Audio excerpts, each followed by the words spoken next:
सत्संग करने का मतलब होता है कि कम से कम ज़्यादा नहीं तो एक दो बात भी हर सत्संग में आप सुन के अपनी ज़िंदगी में उतारो तो क्यों नहीं आप में वो शक्ति प्रकट हो जाएगी।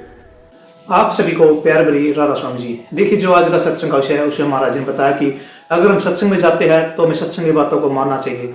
सत्संग एक बात भी हमारे जीवन को बदल कर रख देती है, हमारे जीवन में सुख भर देती है और दुखों को दूर कर देती है।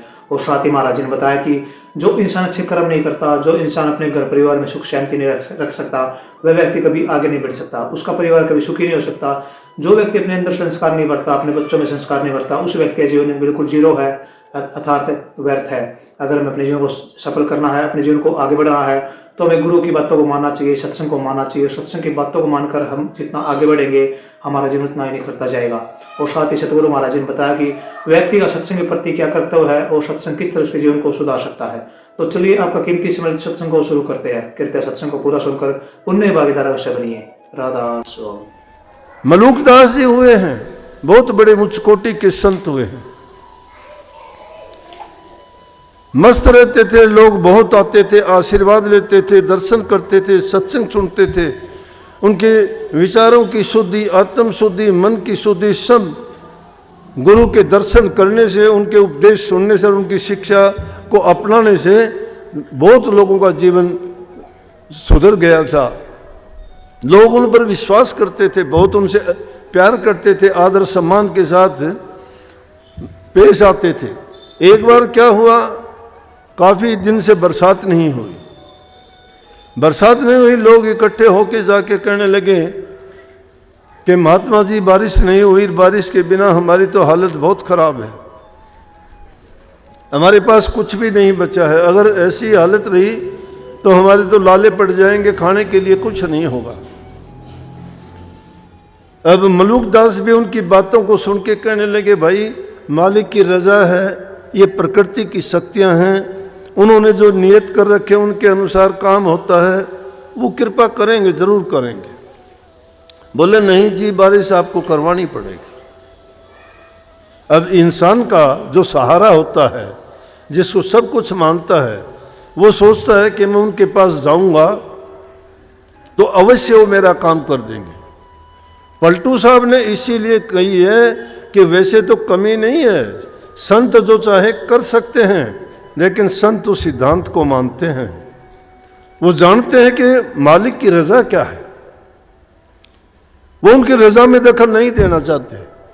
पलटू साहब कहते हैं, संत और राम को एक कर जानिए, दूसरा भेद न तनक आने, लाली जो छिपी है मेहंदी के पात में, दूध में घी इस भांत जाने, फूल में बास जो काठ में आग है, संत में राम इस भात जाने, दास पलटू के संत में राम है, राम में संत, ये सत्य माने। सत्य माने कि राम रम्या हुआ तो हम सब में है, लेकिन संतों ने प्रकट कर रखा है। संतों ने उनकी इबादत, पूजा, प्रार्थना, आरती, जो भी उनका सुमरण, चिंतन, भजन करके उनको अपना रखा है। उस शक्ति है, उस शक्ति को कोई भी प्रकट कर ले, किसी एक का नहीं है। संतों ने उसको प्रकट कर लिया और आपको भेद भी दे दिया कि आप भी उसको प्रकट कर सकते हो। और जो प्रकट कर लेता है उसकी दुविधा मिट जाती है। लेकिन हमारी दुविधा क्यों नहीं मिटती? दुविधा इसलिए नहीं मिटती कि हमारा मन हमने साफ नहीं किया। मान लिया, कहते हैं कि गंगा में स्नान करने से पाप धुल जाते हैं, कितने ही साल में हम भी जाते हैं, गंगा में स्नान करके आते हो। कोई गंगा सागर में करके आता है, कोई इलाहाबाद त्रिवेणी में स्नान करके आता है, कोई और बहुत से ऐसे तीर्थ हैं उनमें जाके स्नान करके कहते हैं कि हमारे पाप धुल गए। क्या पाप धुल जाते हैं? गंगा माई बहुत पवित्र है, लेकिन पाप क्यों नहीं धुलते? शरीर को धो के आते हो, मन नहीं धोया जाता।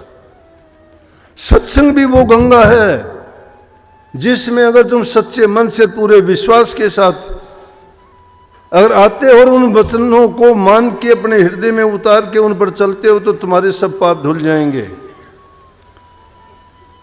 अब एक बोतल में गंदा पानी डाल के और उसके ऊपर ढक लगा के गंगा जी में डाल दो और घंटे आध घंटे के बाद उसको निकाल के उस पानी को पी लोगे आप? क्यों? पानी साफ नहीं हुआ, पानी बोतल के अंदर बंद था, बोतल के ऊपर ढक लगा हुआ था, गंगा जल उसमें नहीं मिला, वो उस जल से बिल्कुल अलग था। अगर उसको पीने का, उसको गंदा पानी नहीं पीना चाहोगे, गंगा जी उसको पवित्र तो कर देती, लेकिन उससे मिला ही नहीं, वो तो बिल्कुल अलग था। इसी प्रकार से हमने भी पर्दा रखा हुआ है। संतों सत्संग में आते दिखाई देते हैं, लेकिन सत्संग करते नहीं हैं, सत्संग करते नहीं हैं। सत्संग अगर हम करना सीख जाएं, सत्संग करने का मतलब होता है कि कम से कम ज़्यादा नहीं तो एक दो बात भी हर सत्संग में आप सुन के अपनी ज़िंदगी में उतारो, तो क्यों नहीं आप में वो शक्ति प्रकट हो जाएगी। अरे पत्थर को रगड़ने से आग प्रकट हो जाती है, लकड़ी के रगड़ने से आग प्रकट हो जाती है, दूध के बिलोने से मक्खन प्राप्त कर लेते हो, तिल और सरसों को रगड़ के उसका तेल निकाल लेते हो, बादाम से तेल निकाल, कैसे निकला? रगड़ने से निकला, मेहनत करने से निकला। इतनी मेहनत करनी पड़ेगी। तो आपको तो नाम का सुमन करने के लिए कहा जाता है, नाम का सुमन नहीं करते, वो आदमी के चेहरे से ही जाहिर हो जाता है।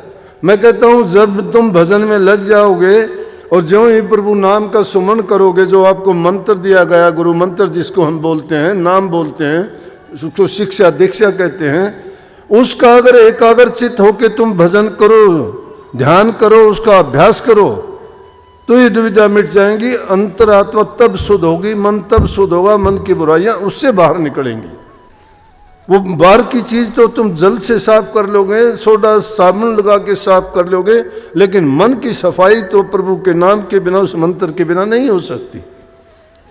बात दूसरी ओर ना जाए, इसलिए मैं मलूक साहब की बात कह रहा था, तो लोग जाके कहने लगे जी बारिश करवाओ, नहीं तो हालात बहुत खराब हो जाएंगे।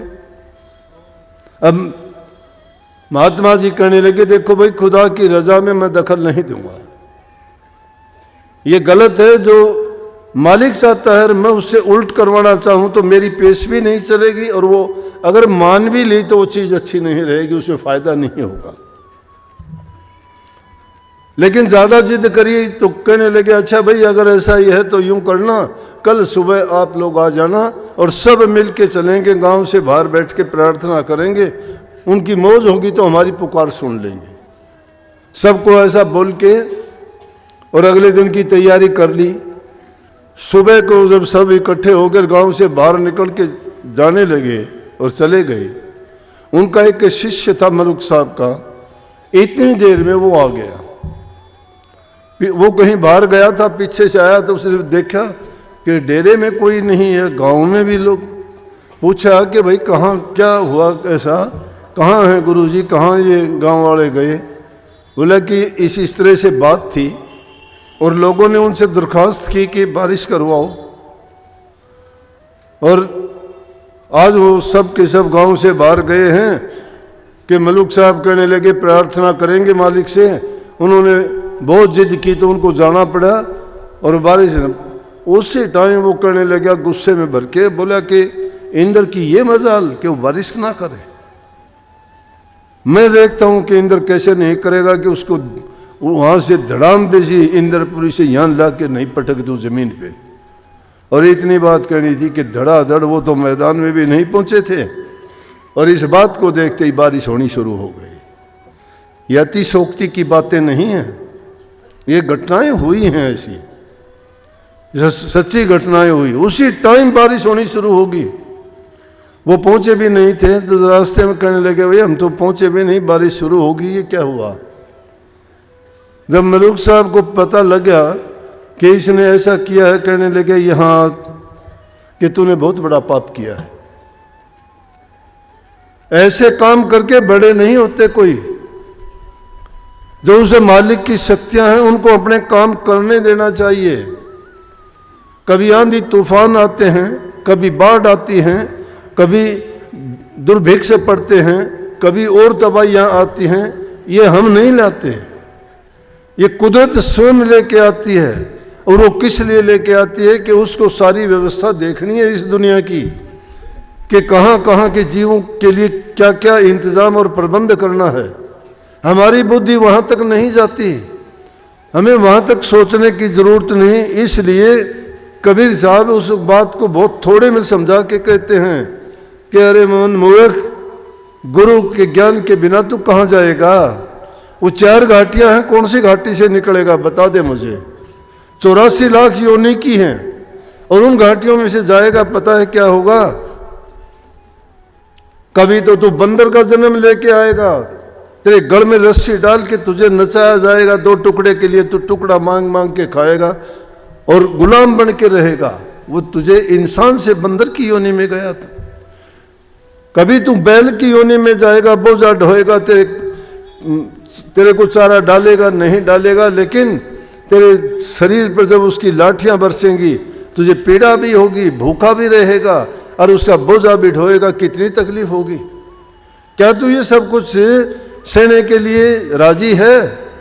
लेकिन हम मस्त हैं, नहीं जानते क्या होगा। आगे के लिए अंधेरा छाया हुआ है, बुरा करते हुए, पाप करते हुए, दूसरे के आदमी को तड़फाने के लिए पता नहीं क्या क्या कर जाते हैं, दूसरे जीवों को कितना दुख देते हैं। कुछ लोग उनको मार के खाते हैं, कोई उनको और दूसरे तरीकों से दुखी करते हैं। क्या उनकी आत्मा नहीं रोती होगी? अगर वो रोएगी तो बद्दुआएं नहीं देती होगी। अगर वो बद्दुआएं दे, लेकिन वो अपना कर्म इसलिए भोगते हैं कि उन्होंने गुरु की बात नहीं सुनी, उनको ये मौका नहीं मिला, उनको सत्संग नहीं मिला, उनको ये शिक्षा दीक्षा नहीं मिली, और अवसर मिला भी था तो शायद वो चूक गए, जैसे हम चूक जाते हैं। इसलिए कबीर साहब कहते हैं कि एक भ्रम पैदा कर दिया गया, लोगों ने अपने आप बना लिए वो भ्रम भी, और उन भ्रमों में पड़ के जो सच्चाई वाली बात थी प्रभु को तो भूलते चले गए। इस दुनिया में जिसमें हम रहते हैं, इसमें मन और माया का खेल है, इसमें काल का शासन है, समय बदलता रहता है। हम इंद्रियों और भोगों के गुलाम बन जाते हैं, रस के स्वाद में हम डूब जाते हैं, कभी खाने पीने के लालच में, कभी भोगों में, कभी और दूसरी वासनाओं में पड़ के अपने जीवन को बर्बाद और तबाह कर लेते हैं। फिर भी हम सही रास्ते पे नहीं आते, छल कपट करते, बेईमानी करते, देर नहीं करते, अपनी दुकान लगा लेते हैं, भोले जीवों को ठगने के लिए क्या क्या परपंच रच देते हैं, झूठ बोलते हैं, इधर उधर की बात लगा के अगले को अपन भरम जाल में डाल के और उनको बेचारों को ऐसे फंदे पे लटका देते हैं, वो तड़फते हैं उस बात से। उन गरीबों को, दुखियों को इतना दुखी कर देते हैं, फिर वो सुख कहाँ से मिलेगा उनको। इसलिए वो आंखें होते हुए अंधे हो जाते हैं, बुद्धि होते हुए अज्ञानी बने हुए हैं, सब कुछ जान के भी अनजान बनते हुए उस अंधेरे और नरक की तरफ भागे जा रहे हैं, लेकिन अपने सच्चाई की ओर नहीं चलते। सत्संग को पूरा सुनने के लिए आपका बहुत बहुत धन्यवाद। हम आशा करते हैं आपने सत्संग को बड़ा ही ध्यान से सुना हुआ। तो जैसे प्यारे भक्तों, आपने सत्संग में सुना, महाराज जी ने बताया कि सत्संग में जाते हो तो सत्संग के हर वचनों को बड़ा ही ध्यान से सुनो। सत्संग का एक वचन भी आपके जीवन को संवार देता है, निखार देता है और आपको मंजिलों तक पहुंचा देता है। जैसा गुरु महाराज जी ने बताया कि हम बुरे कर्म करते हैं क्योंकि हम अपने मन में बुराई को भर चुके हैं। अगर हमें अपने मन की बुराई को साफ करना है तो हमें सत्संग में जाना पड़ेगा, गुरु के वचनों को मानना पड़ेगा। गुरु जो वचन बताते हैं उनको अगर मानते हैं तो हमारा जीवन सार्थक बनता है और हमारे जीवन में सुख शांति आती है और हमारे जो बुरे विचार है वे सब दूर होकर हमारा जो मन है वो पाक साफ पवित्र बन जाता है। तो कृपया गुरु महाराज जी की इन बातों को आप अपने जीवन में अवश्य उतारिए और अपने जीवन को सार्थक अवश्य बनाइए। और साथ ही अगर आपको सत्संग अच्छा लगा तो कमेंट बॉक्स में राधा स्वामी अवश्य लिखिए और साथ ही राधा स्वामी लिखकर पुण्य भागीदार अवश्य बनिए। मिलते हैं जल्दी एक नए और बहुत ही प्यारे प्रवचनों के साथ। तब तक के लिए आप हमें दीजिए राधा स्वामी।